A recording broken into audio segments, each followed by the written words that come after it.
Peter here to do an album review. Today I'm here to talk to you guys about the brand new record from the Intersphere, the Grand Delusion, out November 30th on Long Branch Records. This album has 12 tracks and it's 51 minutes in length. This was my first time listening to this band from Germany, this alternative progressive band from Germany, and I found this record to be a very interesting experience. I will break it down from two different components. I think it's important to do that for a record like this because one of the main components of this record, as far as I'm concerned, is the lyrical content. In an era of fake news where that is a huge topic of conversation on its own, understanding what is reality and how real is your reality is really important.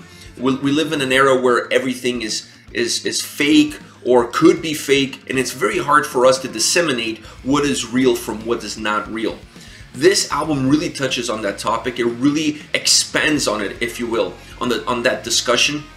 And to be honest with you, instead of answering some of the questions that I had about my own thoughts on the subject matter, it actually created more questions. So the more that I heard the record, the more that I played it through, the more things became confused in my mind, the more questions were generated. It really allowed me to think. This was a record that, from a musical perspective, it allowed me to travel with the album, but from a lyrical perspective, it really created a sense of discovery, a sense of wonder, a really questioning everything at every single turn. And that's really interesting for me. Music, it allows you to go in different places, and it allows your brain to travel into different places depending on the sound and on the lyrics. And this record to me felt very real, very modern from a lyrical perspective.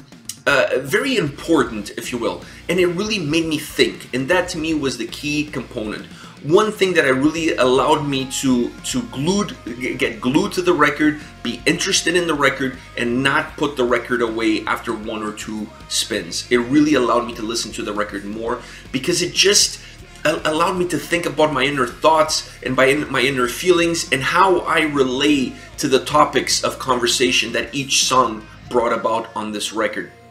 Musically, I really found this album to be obviously more of an alternative record, but there are some progressive components in it. There are some a fragrance, if you will, of some progressive components all over this record. But the key core sound structure of the record, definitely alternative. That's what the band is. That's what they're all about. And on this record, it's no different. But like I said, with every single song, with every riff, with every turn, there were some hints of progressive, and that gave the song some aroma. That gave the songs a little bit of extra life, a little bit of an extra flavor, if you will. The songs are really dynamic. The album is really dynamic. It plays really well. It really alternates the more melodic songs with a little bit more aggressive. I wouldn't say it heavy, but I'd say aggressive perhaps is a better word. It really does a good job balancing itself so that it doesn't get in a rut where 3 or 4 songs in a row are very similar in style. This album really allows the listener to be taken on a journey musically and then let your mind wander and follow the lyrics along. And really, I don't think you should be looking at this record as a record that's going to make you answer questions about yourself, but rather that's going to make you think about how you view your own world. So from that perspective, it's very dynamic, very enjoyable. It was really an enjoyable experience. First time listening to this band, and I must say I was hooked. I really like their sound. I like the vocals. I like the tone of the voice is almost mesmerizing. It really goes well with their specific style and with their specific sound. And then when you incorporate the lyrics like the ones they have on this record, you have all the components that I need in order to find myself listening and enjoying a record. As far as favorite songs are concerned, I didn't want to pick any of the singles that are already out. I really wanted to pick 3 songs that are not part of the singles, so I went with these 3. They're not necessarily the best songs on the record, but these 3 songs really offer the listener something completely different on all 3. I'll start with the song Overflow. Cool guitar sound with a killer bass line. It really sets the tone how this song starts. That's pretty much how it gets going, and this is how it starts, and this is how it stays throughout the whole song. The chorus of this song is really what gets you because it brings a blast of melody and sound to the song. It's really the lifeline of the song, if you will. It's very catchy, it's very hooky. I really enjoy the melody of this song more than everything else. And then when you add that melody to the lyrics, to what the message of the song is, it's really the perfect pair. The two really go well together, and it creates a song that just flows it just flows really well. It has a little bit of an upbeat vibe to it, even though the lyrics are not necessarily upbeat, but the overall song has a very upbeat vibe to it, and that adds to that melody, and that adds to that guitar and bass line that the song has. Really well put together, really cool structure, a real dynamic song. The other one I want to talk about is New Maximum. This is very different from that previous song.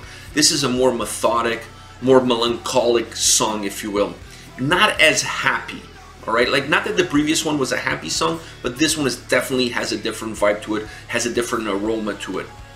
The guitar riff is what attracted me to this song the most. It has a really cool sound to it. I would almost say like it has a dirty rock, indie sound to it, and that's the key component of the song that really attracted me to it. I really like how that guitar sound, that guitar riff, that dirty indie guitar riff then converts into the chorus. It's a perfect conversion into the chorus. It has a great guitar sound. It really partners well with the lyrics, and this song really is a symbiosis of sound, melody, and the lyrical component of the song. All these three aspects come together. The song, the music of the song really helps tell the story of the lyrics. It really adds to the vibe. It creates an atmosphere around the song.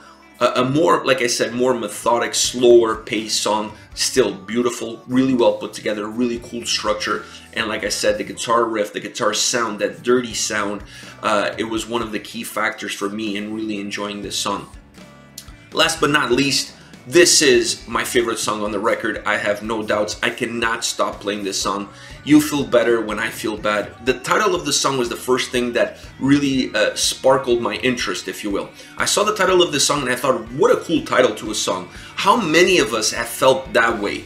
How many of us listening to that song have felt exactly the way they're describing the mood, if you will, of the song in those lyrics? How many of us? So the first thing that attracted me to the song was the song title, and then I wasn't disappointed with the song. This one has a little bit of more of a progressive vibe to it. There's a little bit more of a progressive blend to the sound, even to the vocal delivery of this song.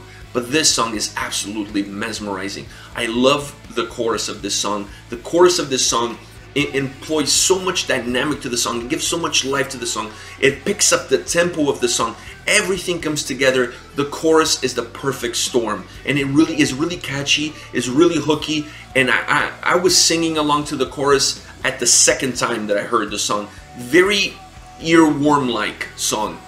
It really has a cool melody. It has a cool structure. The chorus comes in hard. It comes in heavy with a cool melody, with a real great vocal delivery, and this song is the complete expression of the title of the song, and more important, of the sentiments that the song describes. So this song is really structured to give you, from a musical perspective, to give you the aroma, the vibe, the atmosphere that the lyrics are giving you at that specific time. So the mood of the song goes depending on how the lyrics of the song go, and that symbiosis of music and lyrics are perfect in this song, creating my absolutely favorite track on the record. Anyways, guys, this is enough for me for now. I want to hear from you. What are your thoughts on the Intersphere and their new album, The Grand Delusion? Once again, comes out November 30th on Long Branch Records. Let me know your thoughts in the comment section. I'll be reading those and getting back to you. Take care, guys.